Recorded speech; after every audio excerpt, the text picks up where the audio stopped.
Welcome to Shivasai academy. ఈరోజు మన topic వచ్చేసి శతకసుధలో మనము ఇక్కడ చూసుకున్నట్టయితే మొదటగా పాఠ్యభాగ ఉద్దేశం తీసుకుంటే నైతిక విలువలు పెంపొందించడం, వాటిని ఉత్తమ పౌరులుగా తీర్చిదిద్దడం వాటి గురించి ఉంటుంది. అదేవిధంగా పాఠ్యభాగ వివరాలకు వెళ్తే ఇక్కడ మనకి 100 పద్యాలు అనేటువంటిది ఒకటి కనబడుతూ ఉంటుంది. శతకం అంటే 100 పద్యాలు కలది. 100కు పద్యాలు ఖచ్చితంగా మనకి దాంట్లో కనబడాలి. ప్రతి శతక పద్యంలో మకుటం అనేటటువంటిది కన్ఫామ్గా ఉంటుంది. ఇక్కడ ఈ లెసన్లో తీసుకుంటే కల్లా సుమతి శతకం, శ్రీకాళహస్తీశ్వర, కుమారి, సుభాషిత రత్నావళి, ప్రభుతనయ, గాంధీ తాత, భరతసింహ, భవ్యచరిత అనేటువంటి శతక పద్యాలు అనేటువంటివి దీంట్లో మనకి చూడవచ్చు. అదేవిధంగా కవిపద్యాలు చూసుకుంటే కవిపద్యాలు గుర్తుపెట్టుకోండి. ఎక్కువగా కవిపద్యాల మీద మనకు క్వశ్చన్స్ వస్తాయి కాబట్టి వీటిని మనము గుర్తుపెట్టుకోవడం ఎంతో అవసరం. సుమతి శతకం రాసినటువంటిది బద్దెన. ఈయన 13వ శతాబ్దానికి చెందినటువంటి వాడు. లౌకిక నీతుల్ని కంద పద్యాల్లో దేంట్లో రాశాడు? కంద పద్యాల్లో ఇమిడ్చాడు. ఈయనని వేములవాడ చాళుక్య భద్రభూపాలుడు, ఒకసారి టెట్లో వచ్చిందండి, భద్రభూపాలుడే బద్దెన అని చెప్పేసి చరిత్రకారుల అభిప్రాయం కూడా ఉంది. అండ్ సుమతి శతకంతో పాటు నీతిశాస్త్ర ముక్తావళి, ఇక్కడ కన్ఫ్యూజ్ అయ్యే ఛాన్స్ ఉంది. నీతిశాస్త్ర ముక్తావళి అనేటువంటి గ్రంథాన్ని కూడా మనకి బద్దెన రాయడం అనేటువంటిది జరిగింది. తర్వాత శ్రీకాళహస్తీశ్వర శతకం రాసినటువంటిది దుర్జటి గారు.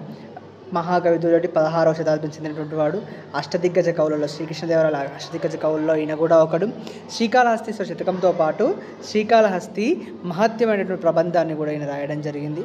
అతులిత మాధురి మహిమ కలిగినటువంటి వాడని చెప్పేసి శ్రీకృష్ణదేవరాయలు ఇతన్ని పొగడ్డం కూడా చేశాడనమాట. అదేవిధంగా తర్వాత చూసుకుంటే కుమారి శతకం, పక్కి వెంకట నరసింహ రాసినటువంటి శతకాన్ని పేర్కొనండి అని చెప్పి ఇచ్చే ఛాన్స్ ఉంది. కుమార అని చెప్పేసి ఉంటుందండి. అది యాక్చువల్గా కుమార శతకం అనేటువంటి లేదు మనకి. కాబట్టి కుమారి శతకం అనేటువంటిదే మొన్న ఒకసారి టెట్లో వచ్చినప్పుడు కుమార అని 2 ఇచ్చారు. ఆ రెండిట్లో ఏది పెట్టినా మనకి రైట్ ఆన్సర్ చేశారనమాట. కాబట్టి గుర్తుపెట్టుకోండి, కుమారి శతకం అనేటువంటిది పక్కి వెంకట నరసింహ కవి రాసినటువంటి శతకం. ఈయన చిన్న చిన్న పదాలతో ఆధునిక సమాజానికి అవసరమైనటువంటి నీతుల్ని సులభ రీతిలో చెప్పినటువంటి వ్యక్తిగా మనం తీసుకోవచ్చు. సుభాషిత రత్నావళి, దీన్ని తెలుగులో అనువదించినటువంటి వ్యక్తి ఏనుగు లక్ష్మణ కవి. సంస్కృతంలో భర్తృహరి అనేటువంటి వ్యక్తి సుభాషిత త్రిశతిని తెలుగులో రాయడం జరిగింది. దాన్ని తెలుగులో కనిపించిన 3 కవులలో ఏనుగు లక్ష్మణ కవి ఒకడు. ఈయన పెద్దాపురం సంస్థానంలోని పెద్దాడ గ్రామ నివాసి. సుభాషిత రత్నావళితో పాటు రామేశ్వర మహత్యము, విశ్వామిత్ర చరిత్రము, గంగా మహత్యం అనేటువంటి రచనలు కూడా ఈయన చేయడం జరిగింది. ఈయన సులభమైన రమ్యమైన శైలిలో ఇతని పద్యాలు అనేటువంటివి ఉంటాయి. ఈయన యొక్క కాలం 18వ శతాబ్దంగా మనము చెప్పుకోవచ్చు. ప్రభుతనయ శతకం, కౌకుట్ల నారాయణరావు. ఈయన తనయ అనేటువంటి శతకంతో మకుటంతో రాసినటువంటి ప్రభుతనయ శతకం చాలా ప్రసిద్ధి పొందినటువంటిది. రంగారెడ్డి జిల్లా కౌకుట్ల గ్రామ నివాసి. ఈయన 1883 నుంచి 1953 వరకు ఈయన యొక్క కాలంగా మనము చెప్పుకుంటాం. తర్వాత గాంధీ తాత శతకం, శిరసిహనల్ కృష్ణమాచార్యులు. శిరసిహనల్ కృష్ణమాచార్యుడు నిజామాబాద్ జిల్లా మోర్తాండ్ గ్రామంలో జన్మించాడు. అదేవిధంగా కోరుట్లలో స్థిర నివాసం ఏర్పరచుకున్నాడు. శతావధానిగా వచ్చిందండి, ఈ క్వశ్చన్ వచ్చింది. శతావధానిగా పేరు పొందినటువంటి వ్యక్తి ఎవరు? శిరసిహనల్ కృష్ణమాచార్యులు, గుర్తుపెట్టుకోవాలి. ఈయన కళాశాల అభ్యుదయం అనేటువంటి, రామానుజ చరిత్రం అని చెప్పేసి చిత్ర ప్రబంధం అనేటటువంటి రచనలతో పాటు రత్నమాల అనేటటువంటి ఖండ కావ్యాన్ని, ఇక్కడ మనకి కొన్నిసార్లు ఎలా వస్తుందంటే క్వశ్చన్, కింది వాటిలో శిరసిహనల్ కృష్ణమాచార్య రాసిన ఖండ కావ్యం ఏంటి అని అడుగుతాడు. అప్పుడు మనకి రామానుజ చరిత్రం ఇస్తాడు, చిత్ర ప్రబంధం ఇస్తాడు, కళాశాల అభ్యుదయం ఇస్తాడు, రత్నమాల ఇస్తాడు. అన్ని రచనలు ఆయనవే. కాకపోతే దాంట్లో ఖండ కావ్యం ఏదైనా అడిగే ఛాన్స్ ఎక్కువగా మనకి కనబడుతూ ఉంటుంది. అండ్ ఈయన బిరుదు అభినవ కాళిదాసు, ఈయన యొక్క బిరుదుగా మనము చెప్పుకోవచ్చు. కాలం 13/8/1905 నుంచి 15/4/1992 వరకు ఈయన యొక్క కాలంగా మనము తీసుకోవచ్చు. భరతసింహ శతకం, సూరోజు బాలనరసింహాచారి గారు నల్గొండ జిల్లా చిన్నకాపర్తి గ్రామానికి చెందినటువంటి వ్యక్తి. ఈయన 9/5/1946 నుంచి 2/2/2014 వరకు ఈయన యొక్క కాలం. కవితాకేతనం, బాలనృసింహ శతకం, మహేశ్వర శతకం, భగవద్గీత, కందామృతం, వీరబ్రహ్మేంద్ర స్వామి చరిత్ర మొదలైన పుస్తకాలు రాశాడు. ఈయన సహజ కవిగా ప్రసిద్ధి.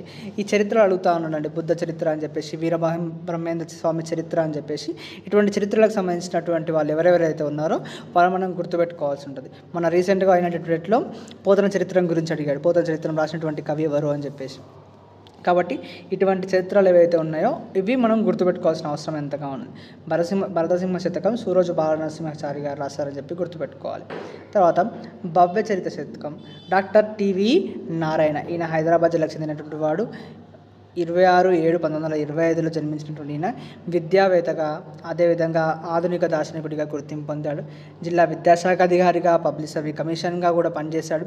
జీవనవేదం, హర్షపుత్ర శతకం, భవ్యచరిత శతకం, ఆత్మదర్శనం, కవితా సంపుటి ఇది అడిగాడండి మొన్న ఒకసారి. కింది వాటిలో కవితా సంపుటి టివి నారాయణ గారు రాసినటువంటి కవితా సంపుటి అడిగాడు. ఆ హర్షకపుత్రం, భవ్యచరిత్రం, జీవనవేదం, ఆత్మదర్శనం అన్నీ ఇచ్చాడు. దీంట్లో ఉన్నటువంటి కవితా సంపుటి ఏదని చెప్పేసి అడిగాడు అనమాట. కాబట్టి మనం కవితా సంపుటి అని చెప్పేసి రావడం కానీ, లేకపోతే కథల సంపుటి అని వచ్చినప్పుడు కొద్దిగా వాటిని మనం గుర్తుపెట్టుకోవాలి. అమర వాక్సుధా స్రవంతి ఉపనిషత్తులపై వ్యాస సంపుటి, ఇటువంటివి మనం గుర్తుపెట్టుకోవాల్సిన అవసరం ఎంతగానో ఉంటుంది. ఎందుకంటే ఇటువంటి క్వశ్చన్సే మనకి ఎక్కువగా అడుగుతాడు. అన్నీ వాళ్ళ రచనలే ఇస్తాడు, దాంట్లో ఖండకావ్యం అడగడం కానీ, కవితా సంపుటి అడగడం కానీ ఇటువంటివి చేస్తూ ఉంటాడు. కాబట్టి మనం ఇట్లాంటివి గుర్తుపెట్టుకోవాల్సిన అవసరం ఎంతగానో ఉంది. అదేవిధంగా మనకి ఇక్కడ పాఠ్యాంశంలోకి వెళ్తే పరనారీ సోదరుడే, నారీ అంటే స్త్రీ అని చెప్పేసి అర్థంగా మనం ఇక్కడ తీసుకుంటాం. పరనారి అంటే వేరే సోదరి అని చెప్పి, వేరే స్త్రీని సోదరులాగా. అదేవిధంగా పరధనం అంటే ఇతరుల ధనము, ఆశపడకపోవడం. హితుడై అంటే మంచివాడు. బొగడ నెగడక అంటే పొంగిపోకుండా. ఇటువంటి అడుగుతా ఉన్నాడు. ఒక లైన్ ఇస్తున్నాడు పద్యంలో, ఆ లైన్ నుంచి దీంట్లో ఈ లైన్ మీనింగ్ ఏందని అడుగుతున్నాడు. మొన్న అలుగులు అనేటువంటి ఒకటి వచ్చింది, దాంట్లో అలుగులు అంటే బాణాలు అని చెప్పేసి అర్థం వస్తుంది అనమాట. అట్లా పద్యంలో నుంచి కూడా మనకి అడిగే ఛాన్స్ ఉంది. కాబట్టి అది పరుగులు అలగడం అంటే ఇక్కడ కోపం అర్థం వస్తుందండి మనకి. ఈ పద్యాన్ని రాసినటువంటిది బద్దెన గారు. నేర్తురు అవివేకులు అంటే తెలివి లేనటువంటి వాళ్ళు. నేగతులు అంటే మనకి మేలు. అదేవిధంగా బుత్రులేని యాశుకునకుం అంటే శుక మహర్షి. దుర్గస్తుల్ అంటే చెడు జరగడం. ఇది దూర్జటి గారు రాసినటువంటి పద్యము. తర్వాత హర్షింపరుగా మెచ్చుకోరు, గొప్పలు చెప్పిన తప్పే అని. చిత్తము అంటే మనసులో. తర్వాత నీరములు తప్తలోహము అంటే కాలినటువంటి ఇనుము. తప్తలోహము అంటే కాలినటువంటి ఇనుము. యనామకమై అంటే ఆవిరి అయిపోవడము. అదేవిధంగా నళినీదళము అంటే తామరాకు. అదేవిధంగా శుక్తిలో అంటే ఇక్కడ ముత్యపు చిప్ప అని చెప్పేసి అర్థం వస్తుంది అనమాట. ఇట్లాంటివి మనం గుర్తుపెట్టుకోవాలి. ఇట్లదము, అదములు, మధ్యములు, నుత్తములు అని చెప్పేసి 3 విధాలుగా ఉంటాయి దీంట్లో. ఇది రాసినటువంటిది ఏనుగు లక్ష్మణ కవి. తర్వాత వాదం అంటే గొడవ. మోదము అంటే ఇష్టంగా, సంతోషంగా. మోదము అంటే సంతోషము. అదేవిధంగా మురిసి, ఆనందించి. భేదము అంటే తేడా. సాధుల అంటే సజ్జనులు. సల్పుము అంటే చేయుము అని అర్థం అనమాట. ఈ అర్థాలు గుర్తుపెట్టుకోవాలండి. ఎందుకంటే పద్యాలు అడిగినప్పుడు మనకి ఒక్కోసారి డైరెక్ట్గా క్వశ్చన్స్ అడగకుండా వాటిలో ఉన్నటువంటి అర్థాలు అడుగుతున్నాడు. ఆ పదమే ఇచ్చేసి దానికి ఉన్నటువంటి అర్థం అడుగుతున్నాడు. కాబట్టి మనకు అర్థం పద్యం చదివితే భావం ఎలాగైనా మనకు వస్తుంది, బట్ వాటి యొక్క మీనింగ్స్ తెలియాలి మనకి. అట్లా తెలిసినప్పుడే మనం ఈజీగా చేయగలుగుతాం. తర్వాత మానవుండే మాధవుండు అంటే భగవంతుడు. జ్ఞానంబున అంటే తెలివి. అదేవిధంగా మాన్య అంటే ఇక్కడ ఉన్నత, గొప్ప స్థానము అని అర్థం అన్నమాట. మదియే అంటే మనస్సు అని అర్థం. తర్వాత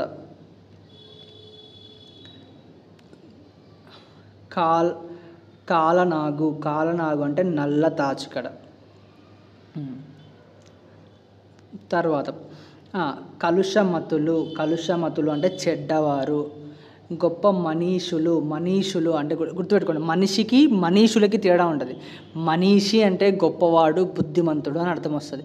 మనిషి అంటే మానవుడు అన్న అర్థంలో మనము ఇక్కడ ఉపయోగించడం అనేటటువంటిది జరుగుతూ ఉంటుంది. కాబట్టి ఇటువంటి వాటిని మనం చూసుకుంటూ ఉండాలి. అదేవిధంగా ఈ లెసన్లో ఇంకా మనకి మధ్యలో నుంచి వచ్చేటటువంటి ఏవైతే ఉన్నాయో వాటిని చూసుకుందాం. తర్వాత దీంట్లో ఒక పారాగ్రాఫ్ నుంచి మనకి ఒక పాయింట్ అనేది కనబడుతూ ఉంది. గౌరీదేవిని కొలవడం అనేటటువంటిది ఇక్కడ బతుకమ్మ పండుగలో అంతర్భాగం. గౌరీదేవిని మనం కొలుస్తూ ఉంటాం. ఇది ఆ పండుగలో అంతర్భాగంగా ఉంటుంది. బతుకమ్మ పండుగలో గౌరీదేవిని కొలవడం అనేది కూడా మనకి అంతర్భాగంగా ఉంటుంది అని చెప్పి కూడా చెప్పుకోవచ్చు. ఇది దీంట్లో ఉన్నటువంటి ఒక పాయింట్ అండి. ఎందుకంటే టెక్స్ట్ బుక్లో ఎక్కడి నుంచైనా సరే మనకి అవి ఇచ్చే ఛాన్స్ ఉంది కాబట్టి మనం ఏ పాయింట్ కూడా వదిలిపెట్టకుండా అన్నీ నేర్చుకోవాలి. ఇది శతకమధురిమ నుంచి. తర్వాత క్లాస్లో ఇంకో పాఠ్యాంశం కానీ వీలైతే ఇంకా 2 పాఠ్యాంశాలు కానీ చెప్పడానికి ట్రై చేస్తాను. అప్పటి వరకు ఛానల్ని సబ్స్క్రైబ్ చేసుకోండి. ఈ న్యూస్ ఎప్పటికప్పుడు మీకు వస్తూనే ఉంటుంది కంటెంట్ వైజ్గా. అండ్ పాఠ్యాంశం మధ్యలో నుంచి కూడా ఎక్కడ ఏది మిస్ అవ్వకుండా మేము అన్నీ చెప్పడానికి ప్రయత్నిస్తామండి.